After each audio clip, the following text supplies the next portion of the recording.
On the third day of Vlogmas, Ginny gave to me 3 non-toy gifts, 2 iPad apps, and a great way to ditch the past.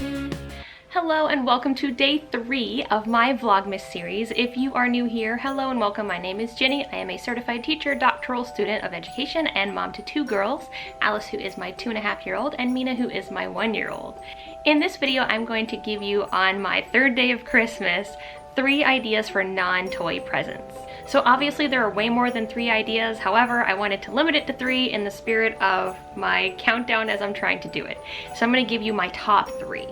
Idea number 1 for non-toy presents is actually a class. So this can be any number of things. For example, we've done a couple of different classes with Alice. She has taken dance class, and she particularly loves doing dance class. She goes once a week, and there's a little recital at the end of the year. So something you could do if you wanted something to wrap under the tree, for example, is put a leotard in there and a picture of the dance class.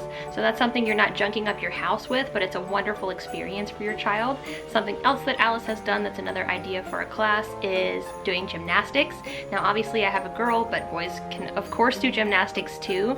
There's a place near us that actually does like a membership where you can visit once or twice and let children have free play on all the child appropriate gymnastics equipment. So that would be a really fun one to do as well for just, you know, some sort of fun activity for them.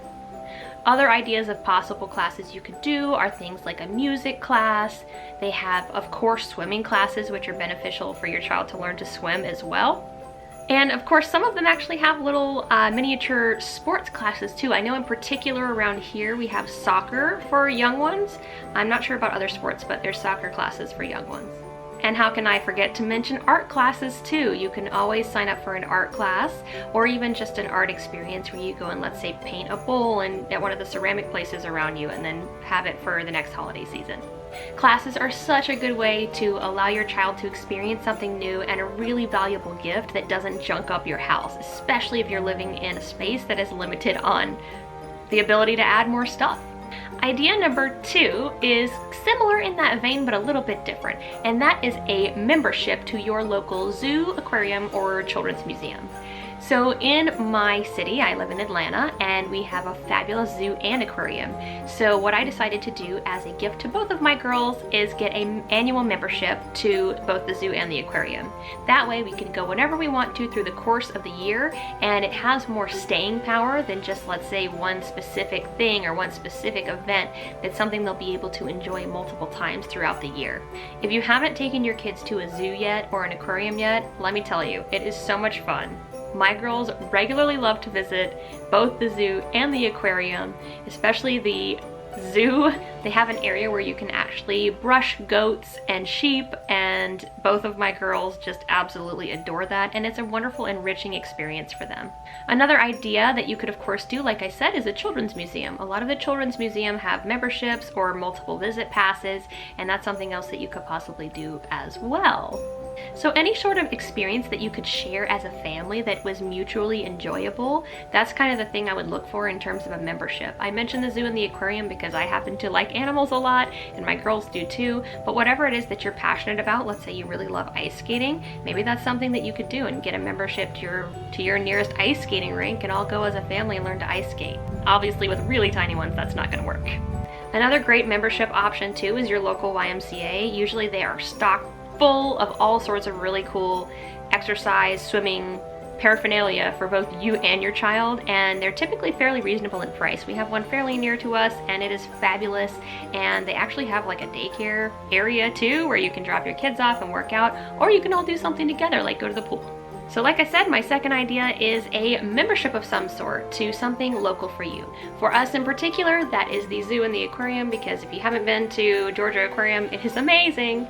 But whatever it is that is near your home and you are passionate about with your family. My third idea, which is a non-toy present, but it is an item, and one that you might not have thought of for a toddler, is actually a toddler-safe camera. I don't know about you, but my child loves to look at pictures on my phone, and she loves to take pictures, especially selfies. I had this idea because I noticed that Alice really loves to look at pictures and she really is very observant. She is super observant and your child probably is too. I thought it would be very interesting to see what kind of things it is that you can see through the lens of a child. And it is so much fun, especially when you give them the power to have that camera and take around and take whatever photos that they want. Some of them are really funny and some of them are quite good. So getting a camera like this one over here is probably a great idea because it's designed specifically for kids. It has that strong shell casing, but it still has the screen on the back where they can actually see their photos. And I think that's important about getting a toddler a camera is that instant gratification of seeing the photo that they just took. Now this is not an exhaustive list, of course, and there's lots of things that you could do that are not among these 3 things. I kept it very small because I'm doing the 12 days of Vlogmas and this is day 3, so you only get 3 things today. But hopefully it gave you a couple of ideas to explore and things you could possibly get for your child that are not things that clutter your house.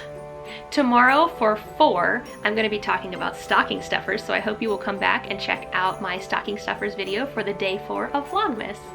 I sincerely appreciate you watching and I hope that you'll subscribe and stick around. I do all sorts of parenting, educational content specifically focused on child development, and I don't plan on stopping anytime soon because I am a teacher, so it is my life both at home and at school.